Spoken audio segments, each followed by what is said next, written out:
అపోస్తలుల కార్యములు 3వ అధ్యాయం 1వ వచనం. పగలు 3 గంటలకు ప్రార్థనా కాలమున, ఏంటంటే మధ్యాహ్నం 3 గంటలు ప్రార్థనా కాలం, ప్రార్థించే సమయంలో, ప్రార్థన చేసే కాలంలో పడుకుంటే ఎలాగుంటుంది? వింటున్నారా? ఇది చాలా ప్రాముఖ్యమైనటువంటి విషయం.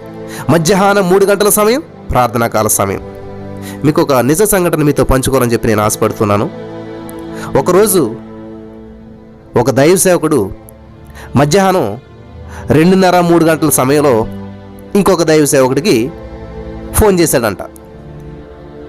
సాధారణంగా ఏ దైవ సేవకుడు ఫోన్ చేసినా కానీ తప్పకుండా మాట్లాడేటువంటి వాడు అంటే ఈ సేవకుడు. అయితే ఆ రోజు బయటికి వెళ్ళాడు, వచ్చాడు, భోజనం చేశాడు. కొంచెం అలసటగా ఉంది కాబట్టి కొంచెం అలా మంచం మీద ఒరిగాడంటే నిద్ర పట్టేసింది. నిద్రపోయి ఇంకా నిద్ర పట్టలేదు, జస్ట్ నిద్రలోకి వెళ్తా ఉన్నాడనమాట.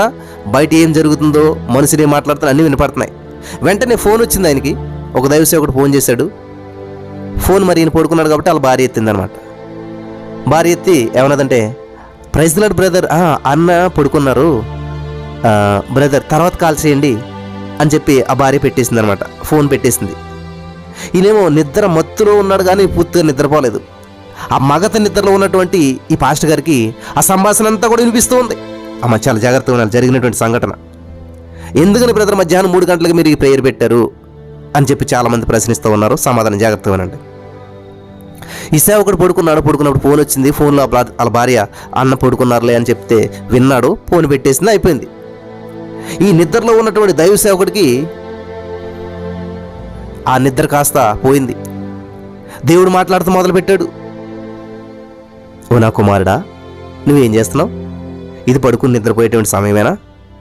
ఇది విశ్రాంతి తీసుకునేటువంటి సమయమేనా? నువ్వెందుకు నా సేవకుడితో మాట్లాడలేదు? నువ్వెందుకని నా సేవకుడు నీకు ఫోన్ చేసినా కూడా నువ్వు నిద్రపోవటానికి ఇష్టపడ్డావు? ఫోన్ మాట్లాడుకుంటాను, ఆయన సమస్య ఏంటో నీకు తెలుసా? ఎందుకని నువ్వు పడుకున్నావు అని అడిగాడంట. వెంటనే ఈ దైవ సేవకుడికి గుండె జల్లుమన్నదనమాట. దేవుడు మాట్లాడుతున్నాడు. మందలో చేరినటువంటి గొర్రెలు ఎన్నో ఉన్నాయి, వాటి కోసం నువ్వు ప్రార్థించవా? నేను నీ కోసం ప్రాణం పెట్టింది మధ్యాహ్నం 3 గంటలకే కదా.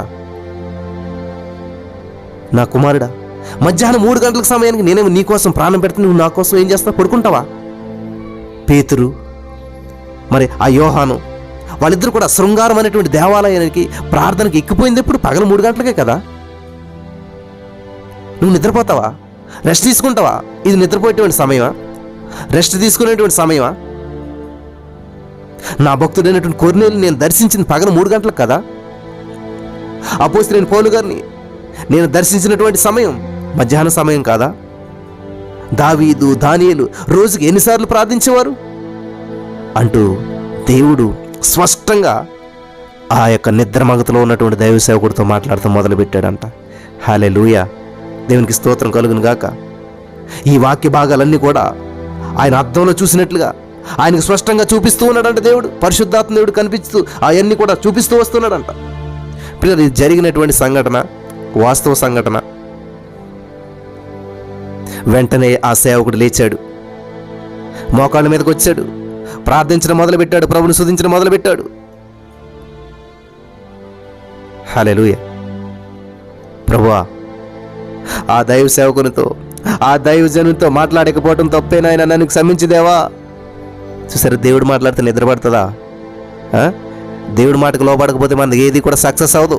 హాయిగా నిద్రపోతారనుకున్నాడు. ఎప్పుడైతే దేవుడు మాట్లాడాడో ఇంకా నిద్రలో ఉండదు, హాయి మోకాళ్ళ మీదకి వస్తేనే హాయి ఉంటుంది అనమాట.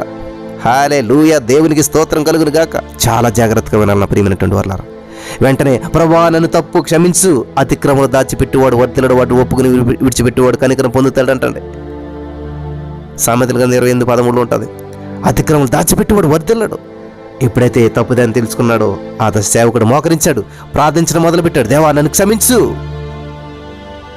ఈ మధ్యాహ్న కాల సమయంలో నిద్రించడం తప్పే, నన్ను క్షమించు ప్రభువా అని చెప్పి ప్రార్థించడం మొదలుపెట్టాడంట. హల్లెలూయా. ఆ దైవ సేవకుడు చేసినటువంటి తప్పు ఆ దైవజనునితో మాట్లాడకపోవటం మాత్రమే కాదు, కానీ మధ్యాహ్న కాల సమయంలో దేవుడు చేసిన అద్భుతాలను, ఆయన యొక్క వాక్యాన్ని ధ్యానించి నశించిపోతున్నటువంటి ఆత్మల కోసం ప్రార్థించకుండా ఆ విశ్రాంతి తీసుకోవడం తప్పు అని చెప్పి చెప్పాడంటున్నది దేవుడు. ఆ సేవకుడితో మాట్లాడపడతామే కాదు బాబు తప్పు. నువ్వు మధ్యాహ్నకాల సమయంలో ఎన్ని అద్భుతాలు జరిగాయో అవన్నీ నువ్వు ధ్యానించకుండా ఈ మధ్యాహ్నకాల సమయంలో నువ్వు నిద్రపోవటం, రెస్ట్ తీసుకోవటం, నశించిపోతున్నటువంటి అనేకమైన ఆత్మలు ఉంటే వాటి కోసం ప్రార్థించకుండా ఈ మధ్యాహ్నకాల సమయంలో నువ్వు విశ్రాంతి తీసుకోవడం తప్పు అని చెప్పి దేవుడు చెప్పాడంట.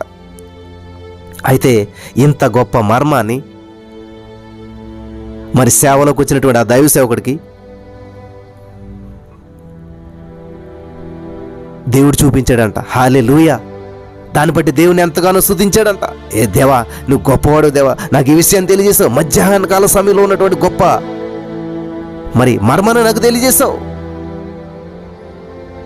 అని చెప్పి దేవుని స్తుతిస్తూ ఆయన మధ్యాహ్నకాల అద్భుతాలని చెప్పి ఒక పుస్తకాన్ని రాశాడంట ఆ సేవకుడు. దేవునికి స్తోత్రం కలుగును గాక.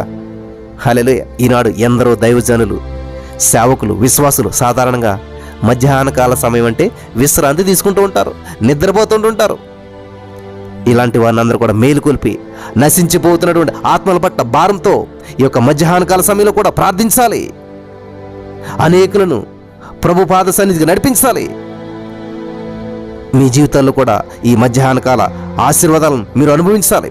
పరిశుద్ధాత్మ దేవుని యొక్క ప్రేరణతో మరి ఈ యొక్క మధ్యాహ్నకాల సమయంలో మరి ఈ యొక్క కార్యక్రమాన్ని ఏర్పాటు చేయడం జరిగింది. అనేక మంది ఆశీర్వించబడుతూ ఉన్నారు. ఈ మధ్యాహ్నకాల సమయంలో అనేక అద్భుతాలు చూస్తూ ఉన్నారు. ఇంతకీ ఈ యొక్క మధ్యాహ్నకాల సమయంలో నిద్రిస్తుంటే లేపినటువంటి దైవ సేవకుడు ఎవరు అనుకుంటున్నారు? ఎం ఆనందరాజు గారు అంటే ఆయన పేరు.